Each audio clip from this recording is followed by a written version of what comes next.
khususnya dalam budaya bisnis. Dalam negosiasi lintas budaya, hambatan seringkali muncul akibat perbedaan persepsi nilai dan juga nama. Selanjutnya ada kompetisi dan manajemen.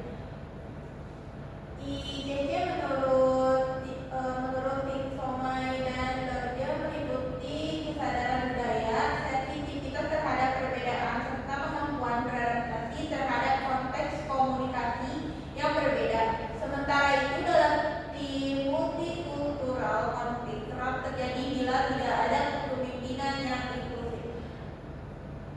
Brett et al. Menekankan pentingnya peran pemimpin dalam menciptakan aturan komunikasi yang jelas dan adil bagi semua anggota tim lintas budaya. Selanjutnya adalah temuan studi kasus. Studi pada Alirawat Solo menunjukkan bahwa perbedaan komunikasi antara atasan, ekspatriat, dan staf lokal berpotensi menimbulkan ketegangan.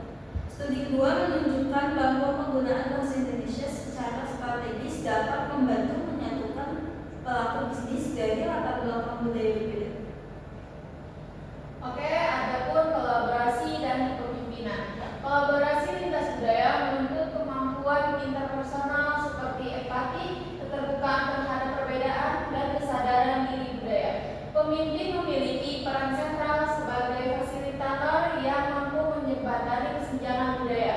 Gaya kepemimpinan transformasional yang menekankan visi bersama, komunikasi terbuka, dan penghargaan terhadap keragaman terbukti paling efektif dalam mengelola tim multikultural.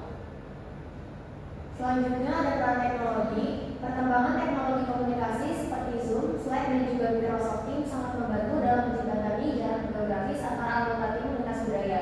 Namun, teknologi saja tidak cukup.